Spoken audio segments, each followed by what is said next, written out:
Les erreurs à éviter, je vais faire très rapide, mais c'est quand même important.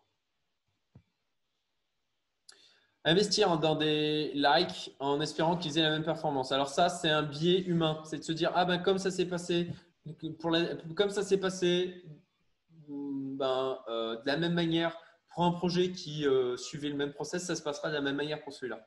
C'est une erreur.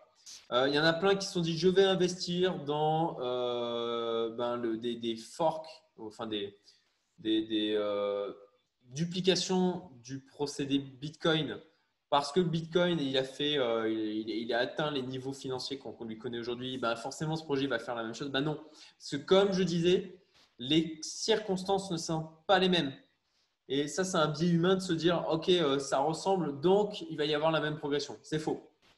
Donc faites attention à ce biais psychologique. Ce n'est pas parce que vous avez un nouveau projet, Ethereum-like, où ils disent qu'ils le font mieux, que ça va avoir les mêmes performances que l'Ethereum. Ne pas sécuriser ses cryptos, ça essentiel. Ne pas laisser sur les exchanges et faire très attention aux endroits où vous stockez vos clés privées. Gardez, donc ça c'est lié, gardez les exchanges, sur les exchanges ces cryptos. Erreur. Si l'exchange se fait pirater, s'ils ferment, s'ils décident de faire ce qu'ils veulent en fin de compte de l'argent que vous avez stocké dessus, il y a eu des cas, hein.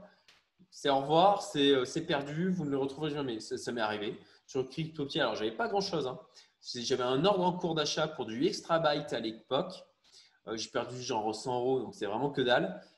Néanmoins, bah, ça m'est arrivé, effectivement. L'échange était, l'ordre d'achat était en cours. Cryptopia hack, fermeture des accès et je n'ai jamais revu mon argent. Erreur à ne pas faire, ne pas laisser la possibilité à vos héritiers d'y accéder. Prévoyez au cas où vous arrive quelque chose. Ce serait quand même dommage que tout cet argent s'envole. Et il y a eu des cas de gens qui étaient millionnaires en crypto, morts et clé privée perdue. Donc, fini. Voilà, ne pas contrôler ses cryptos, ne pas sécuriser, c'est lié. Hein. Contrôlez vos cryptos. Évitez de mettre vos cryptos à disposition, de ne pas les contrôler. Alors, bien sûr, vous pouvez aussi faire du trading, etc. Mais ça, je vais y venir. C'est que ne pas confondre trading et investissement. Moi, je parle en tant qu'investisseur. Le trading, c'est encore autre chose. Un investissement, c'est OK, c'est une stratégie. C'est pas OK, je vois que ça va monter, allez, je rentre dedans, allez, je ressors 2 jours après. Ça, c'est du trading. Ou même 3 mois après. Euh, Là, on est plus en approche investisseur en mode plusieurs années. Le FOMO, Fear of Missing Out, c'est le fait d'avoir peur de louper l'opportunité. Et typiquement, je suis tombé en plein dedans lors de la bulle ici. Donc, je me suis dit, je m'y intéressais depuis un moment. Et puis j'ai pas suivi l'occasion parce que à ce moment-là, je construisais au niveau de la maison, etc., le deuxième bâtiment. Et voilà. Et arrivé là, je me suis dit, ah non, il faut pas que je loupe l'opportunité. Allez, je ne connais absolument rien aux bulles, je connais absolument rien au trading et à l'analyse technique. Je rentre et je me fais dégommer. Et concrètement, là, nous, et ça va paraître dur, hein, mais nous, on va gagner, c'est aussi sur tous les gens qui vont se faire avoir dans ces phases-là. Il ne faut pas se leurrer. L'argent que l'on gagne là, c'est de la spéculation au final. Hein. Donc, en fait, on achète en espérant qu'il y ait un imbécile quelqu'un qui soit plus bête que nous pour acheter plus haut plus tard. C'est très basique, mais en gros, la bourse, les cryptos, tout ce qui est spéculation comme ça, l'immobilier aussi, il ne faut pas se leurrer, quand vous achetez une maison et que vous allez la vendre plus tard, c'est en espérant que vous achetez à un meilleur prix qu'il y a quelqu'un qui sera plus bête que vous. Alors bête, c'est un peu fort hein, comme mot, mais c'est pour que ça vous marque aussi. Dire quelqu'un plus bête que moi l'achètera plus cher plus tard. Comprendre que des tas de projets ne donnent rien, ça il faut être préparé. Voir que des investissements tomberont à zéro, ça il faut être prêt.